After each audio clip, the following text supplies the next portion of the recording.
You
look so much bigger than on the little screen.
Secretary Chow, Leader McCarthy, Chairman Bill Schuster, Senator Ted Cruz, distinguished members of Congress, honored guests, on behalf of the First Family, welcome to the White House.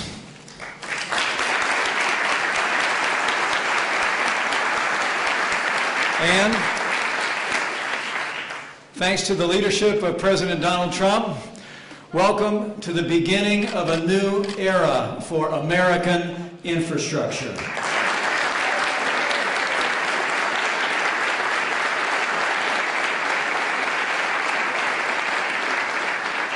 You know, since the first day of this administration, President Trump has been working tirelessly to keep the promises that he made to the American people.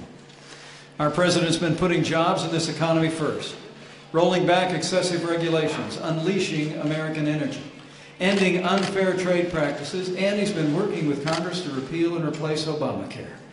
And thanks to President Donald Trump, America is back.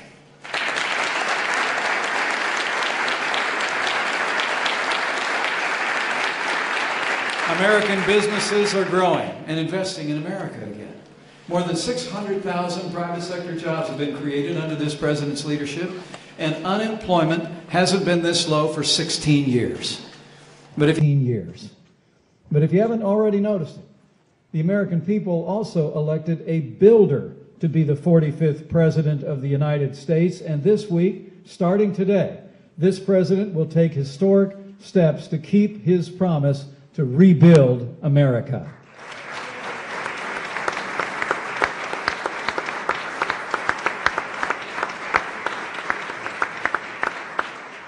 Promising to replace our crumbling infrastructure with new roads, bridges, and tunnels and airports, the action the President announces today will encourage investment, commerce, and most importantly, President Trump's action today will enhance the safety and precision of our air travel in the United States. And as I can attest from firsthand experience, having more precise landings in America is a good thing.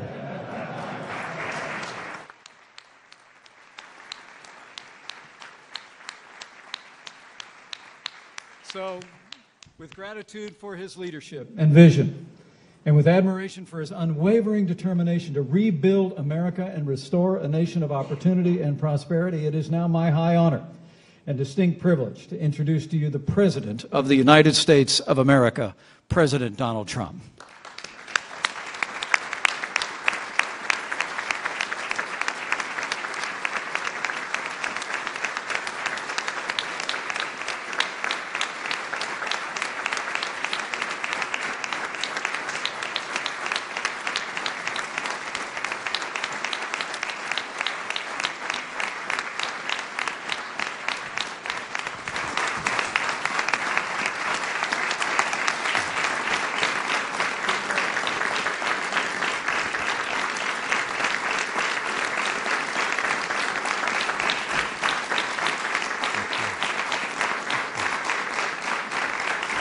Thank you very much.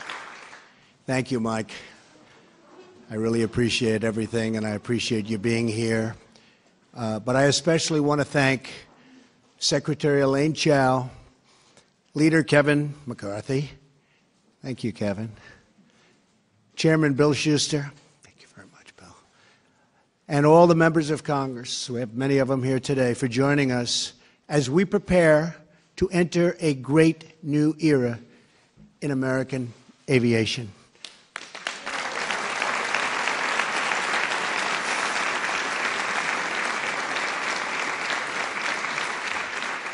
It's about time, too, I can tell you.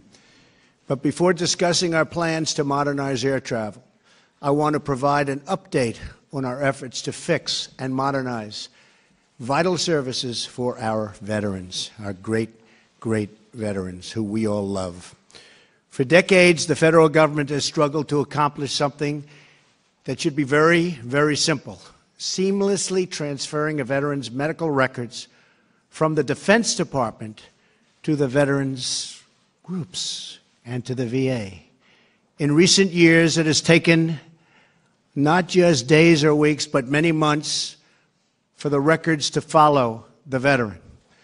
This has caused massive problems for our veterans. I'm very proud to say that we are finally taking steps to solve this situation once and for all. Secretary Shulkin announced this morning that the VA will announce and modernize its medical records to use the same system as the Department of Defense. No more complications. The records will now be able to follow the veteran when they leave service, meaning faster, better, and far better quality care. Okay.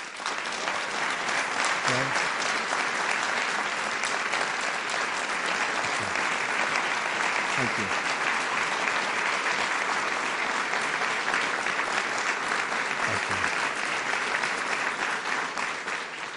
This is one of the biggest wins for our veterans in decades, and I congratulate Secretary Shulkin for making this very, very important decision. Thank you, Secretary. Appreciate it. I appreciate it. He's done a great job. Stand up, Secretary. Where's Secretary Shulkin? What a great job. Thank you. Of course, there is still much work to do, but for today's action, it shows the determined leadership and what it can accomplish. Great, great reform. So again, to David Shulkin, thank you. To all of our veterans who have served this nation, a very, very special thank you. This is truly wonderful, really monumental reform. So important for our veterans, but it's just the beginning.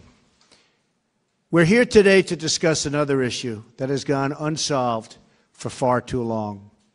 For too many years, our country has tolerated unacceptable delays at the airport, long wait times on the tarmac, and a slowing of commerce and travel that costs us billions and billions of dollars in lost hours and lost dollars themselves. Today, we're proposing to take American air travel into the future, finally, right? Finally. It's a long time.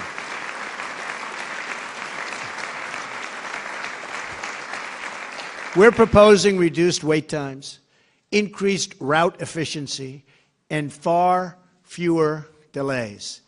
Our plan will get you where you need to go more quickly, more reliably, more affordably, and yes, for the first time in a long time, on time.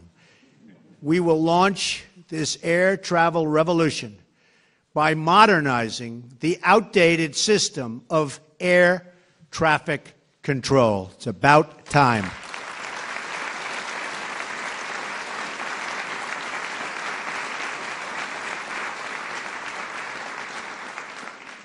Since the early days of commercial air service, the federal government has owned and operated the United States air traffic control system.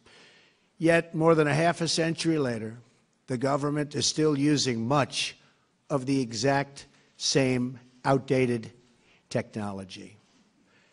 At a time when every passenger has GPS technology in their pockets, our air traffic control system still runs on radar and ground-based radio systems that they don't even make anymore. They can't even fix anymore. And many controllers must use slips of paper to track our thousands and thousands of planes that are up in the air. Our air traffic control system was designed when roughly 100,000 people flew at our airports each year. We are now approaching nearly 1 billion passengers annually. The current system cannot keep up, hasn't been able to keep up for many years. It causes flight delays and crippling inefficiencies, costing our economy as much as $25 billion a year in economic output. We live in a modern age, yet our air traffic control system is stuck painfully in the past.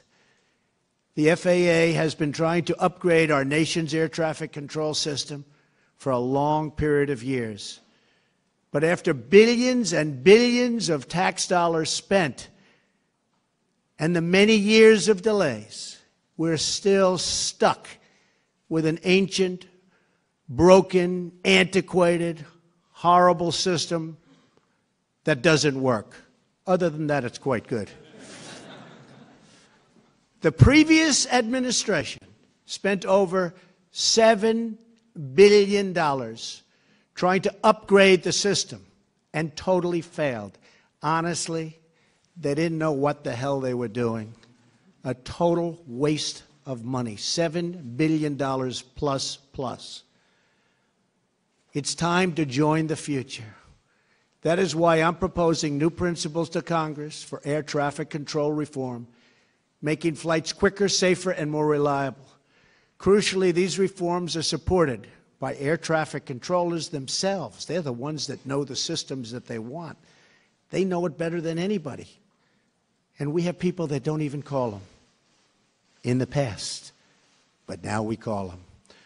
I'm also proud to be joined today by passenger advocates, pilot unions, and leaders of airlines and cargo companies who strongly support our new framework and our bidding process.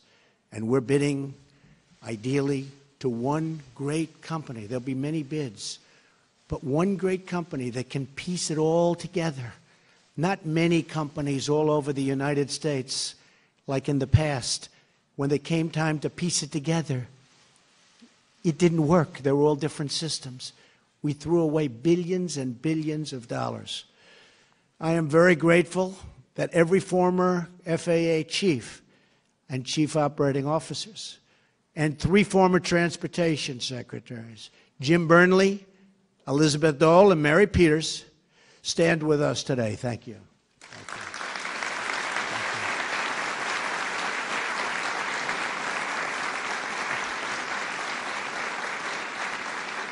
This is an incredible coalition for change all over the room. It's a coalition for change, the leaders of the industry. At its core, our new plan will dramatically improve America's air traffic control system by turning it over to a self-financing, nonprofit organization. This new entity will not need taxpayer money, which is very shocking when people hear that. They don't hear that too often. Under this new plan, the Federal Aviation Administration will focus firmly on what it does best, safety. A separate nonprofit entity would be charged with ensuring route efficiency, timely service, and a long-awaited reduction in delays. Our plan will also maintain support for rural communities and small airports, including airfields used by our Air National Guard units. Great people. And very importantly, air traffic controllers will and this will be highly valued. These are highly valued people. These are amazing people that know this system so well. And under our plan, they will have more financial security, professional opportunity, and far superior equipment, the best equipment anywhere in the world. There'll never be anything like what we're doing. And other systems are very good. I won't tell you the names of the country, but we have studied numerous countries, one in particular. They have a very, very good system. Ours is going to top it by a lot. Our incredible air traffic controllers keep us safe every day, even though they are forced to use this badly outdated system. That is why we want to give them access to capital markets and investors so they can obtain the best, newest, and safest technology available. And by the way, the new technology, and I've seen it, is incredible. If we adopt these changes, Americans can look forward to cheaper, faster, and safer travel, a future where 20% of a ticket price doesn't go to the government, and where you don't have to sit on a tarmac or circle for hours and hours over an airport, which is very dangerous also before you land.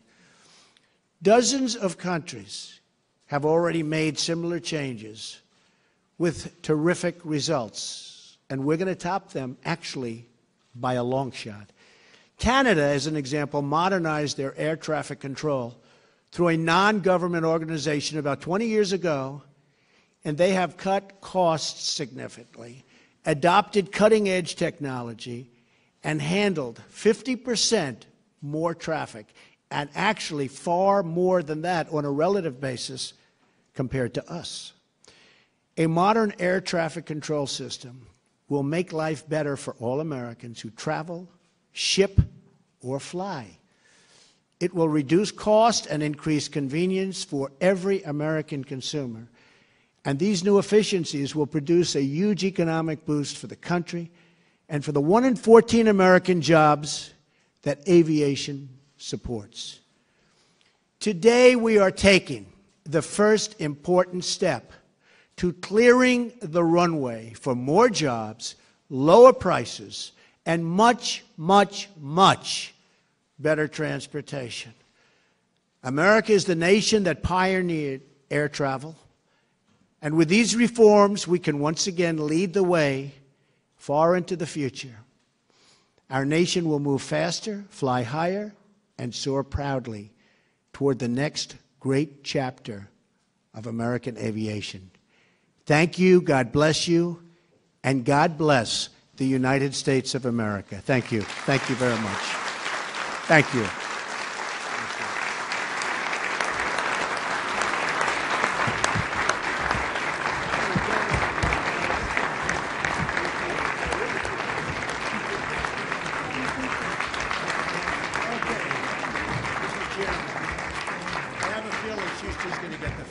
What do you think? Huh? What do you think? Your leadership on this is special. This is great. It's going to bring you. Thank you so much. You'll save the money in the first year.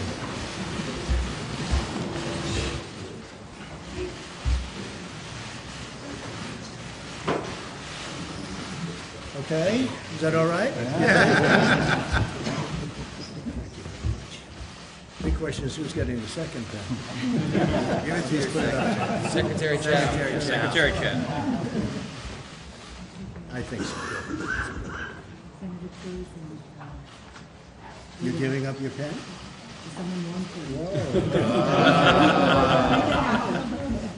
I said she was politically savvy.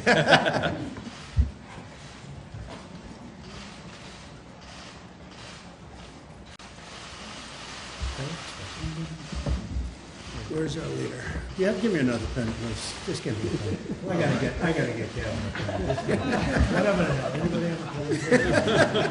There you go. Thank you. Good job.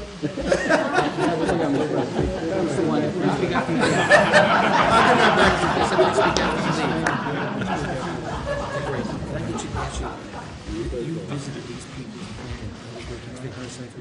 Your mother-in-law is turning 100.